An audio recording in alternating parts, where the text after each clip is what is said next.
Hello, it's me. So, the headline today via the New York Post, shout out to them for their coverage. Go over there and watch the full article. The headline is Watch Trump wipe the smile off face of European Commission President Ursula von der Leyen.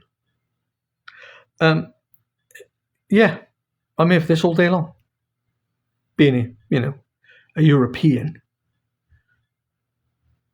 Well, thank you very much. It's a beautiful Sunday in Scotland, and we thought we could cut things short and certainly travel distance, right, by having our meeting here. So we discussed options, and it's an honor to have the President of the European Union with us. Ursula's been...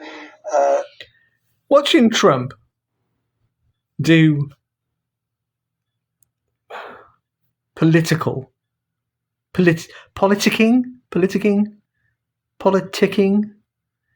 watching him be a political animal is fascinating because he doesn't have any of the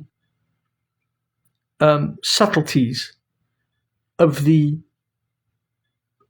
career politicians and or corporate entities who are plugged into European politics.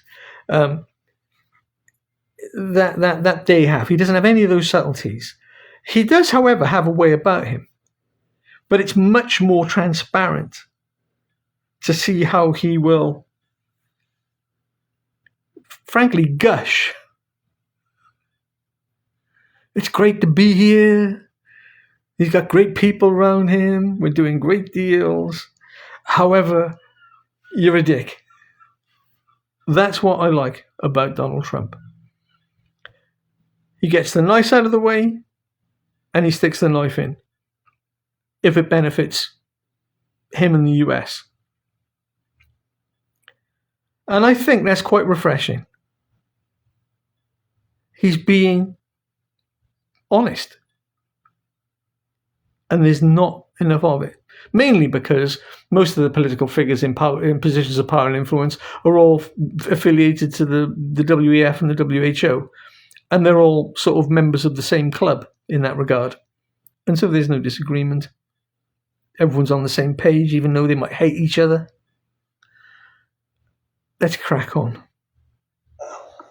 Really done a terrific job for them, not for us, but she's done a great job. And she's highly respected by us also. And Here it comes. we look forward to talking to see if we can do something.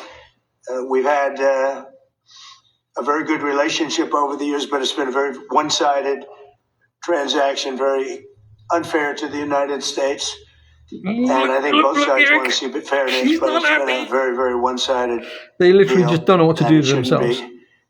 And so we're here with her very brilliant staff, and hopefully we'll resolve a few issues. Look at that But eye it's a great blinking. honor. We just built this ballroom, and we're building a great ballroom at the White House. The White House has wanted a ballroom for 100.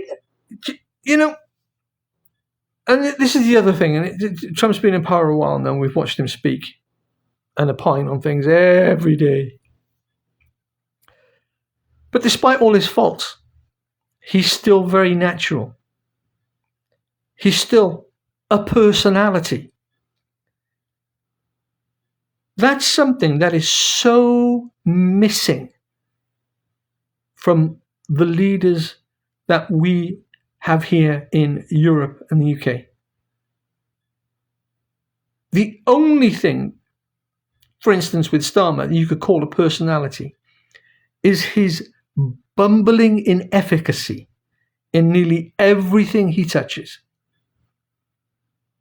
That's about the closest thing to personality we have. And it seems to me that with the other leaders, it's the same. It's like they've been put in positions of power and they have absolutely no business being there. They're there to carry out some plan.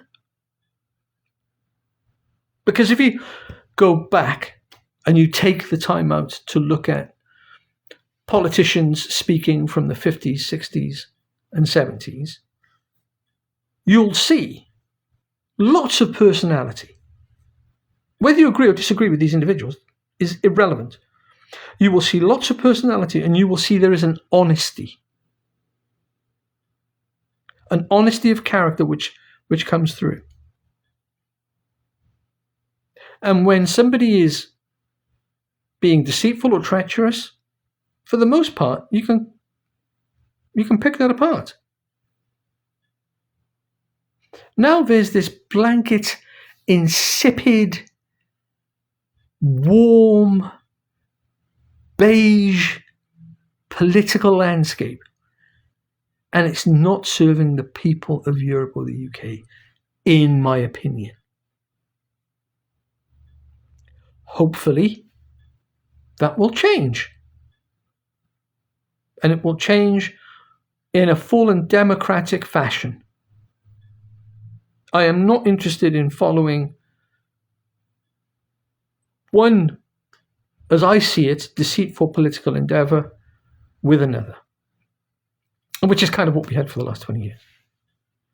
So let's listen to Trump being Trump. 50 years, but they never had a real estate person. No president knew how to build a ballroom. But this just opened, relatively short time ago, and it's been quite the success. And I think I was just saying I could take you this can one, looking see drop it right down there, and it would be looking at it exactly what they wanted. With a benign smile, a kind of uncertainty in the face. What's he talking about? And thank you very much. Thank you. This is normal. Thank you very much, Mr. President. Thank you very much for inviting me here. Indeed, it is today about trade between the European Union and the United States. We're together the two largest. I love foreign accents speaking English. Right.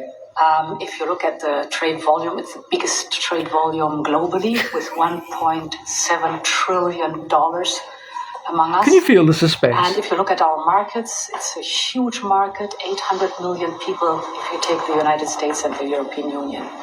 So I'm very much looking forward to the discussions we will have now. She looks so uncomfortable. Our staff have done some of the heavy lifting, but now it's on us. Yeah. And you're known as a tough negotiator and deal maker. What is in front? And and what is in front of That's us? less important. If we are successful, I think it would be the biggest deal each of us has ever struck. So I'm very much looking forward. Ever struck by anybody? That's Yeah. true. That's true. Right now we have that honor goes to Japan. We just struck a deal with Japan.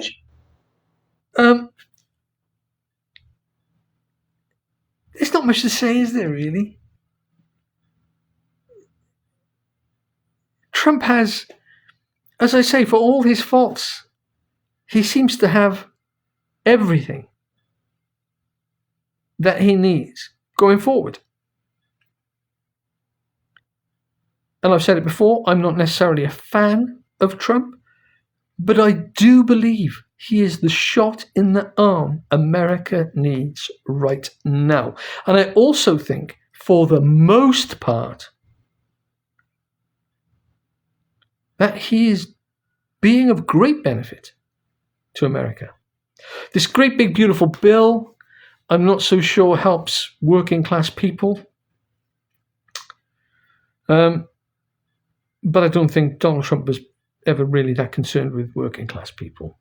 So let me know what you think in the comments below. Do like and subscribe. Until next time, this is me signing off. Look after yourselves.